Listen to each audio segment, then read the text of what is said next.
ನೋಡಿ, ಇಷ್ಟೆಲ್ಲ ಬೆಳವಣಿಗೆ ಆಯ್ತು. ರಮ್ಯಾ ಅವರೇ ನೇರವಾಗಿ ಬಂದು ದೂರು ಕೊಟ್ಟರು. ಬಟ್ ರಮ್ಯಾ ಅವರ ಪರವಾಗಿ ಅನೇಕರು ನಿಂತ್ಕೊಳ್ತಿದ್ದಾರೆ. ಒಂದ್ ಕಡೆ ಸೆಲೆಬ್ರಿಟಿಗಳು, ಅದ್ರ ಜೊತೆಗೆ ರಾಜಕೀಯ ನಾಯಕರು ಕೂಡ ಈ ವಿಚಾರಕ್ಕೆ ಸಂಬಂಧಪಟ್ಟಂತೆ ಸ್ಟೇಟ್ಮೆಂಟ್ ಕೊಡ್ತಾ ಇದ್ರು. ಅದ್ರ ಜೊತೆಗೆ ಸೌಮ್ಯಾ ರೆಡ್ಡಿ ಅವರು ಕೂಡ ಈ ವಿಚಾರಕ್ಕೆ ಸಂಬಂಧಪಟ್ಟಂತೆ ಒಂದು ರಿಯಾಕ್ಷನ್ ಕೊಟ್ಟಿದ್ದಾರೆ.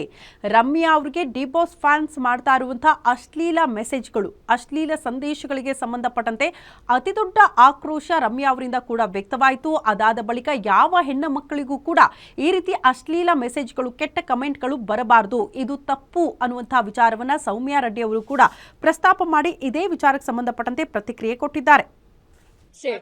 ದರ್ಶನ್ ವರ್ಸಸ್ ರಮ್ಯಾ ಬಗ್ಗೆ ನಾನು ಡಾನ್ಸ್ ಆಡಕ್ಕೆ ಬಂದಿಲ್ಲ.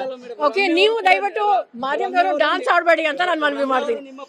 ನೋಡಿ, ರಮ್ಯಾ ಅವರಾಗಿರ್ಲಿ, ಯಾವುದೇ ಒಬ್ಬ ಮಹಿಳೆ ಆಗಿರ್ಲಿ, ಒಬ್ಬ ಮಹಿಳೆಗೆ ಏನಾದ್ರೂ ಒಂದು ಸ್ಟೇಟ್ಮೆಂಟ್ ಕೊಟ್ರೆ ಈ ಬಿಜೆಪಿ ಅವರು ಏನ್ ಮಾಡ್ತಾರೆ ಅಂದ್ರೆ ಆ ಮಹಿಳೆಗೆ ಮಾನಸಿಕವಾಗಿ ಕುಗ್ಗೋಗ್ಬೇಕು.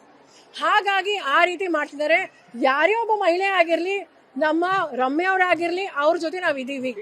ನಾವು ಇಡೀ ದೇಶದಲ್ಲಿ ಮಹಿಳೆಯರಿಗೆ ತುಂಬಾ ಸಮಸ್ಯೆ ಆಗ್ತಾ ಇದೆ. ವಿಶೇಷವಾಗಿ ಕಾಂಗ್ರೆಸ್ ಪಕ್ಷದ ಎಲ್ಲಾ ಮಹಿಳೆಯರಿಗೆ ಬಿಜೆಪಿ RSS ಮನೋಭಾವ ಏನು ಅಂದ್ರೆ ಮಹಿಳೆಯರು ಮುಂದೆ ಬರಬಾರ್ದು. ಅವರು ಇಲ್ಲ, ಖಂಡಿತವಾಗಿಲ್ಲ. ಇಲ್ಲ ಅಂದ್ರೆ ನಾವ್ ಯಾಕೆ ಗ್ಯಾರಂಟಿಗಳು ಕೊಡ್ತಾ ಇದ್ವಣ್ಣ? ಯಾರು ಗ್ಯಾರಂಟಿ ಕೊಟ್ಟಿರೋದು? ಯಾರು? ಯಾವ ಸರ್ಕಾರ? ಯಾವುದು? ಹೇಳಿ ಅಣ್ಣ. ಕಾಂಗ್ರೆಸ್ ಸರ್ಕಾರ 4 ವರ್ಷ ಇತ್ತು. ಬಿಜೆಪಿ ಮಾಡಿದ್ರ ಈ ಪಂಚ ಗ್ಯಾರಂಟಿಗಳು? ಬೇಟಿ ಬಚಾವ್, ಬೇಟಿ ಪಡಾವ್ ಅಂತ ಹೇಳಿದ್ರು. ಆದ್ರೆ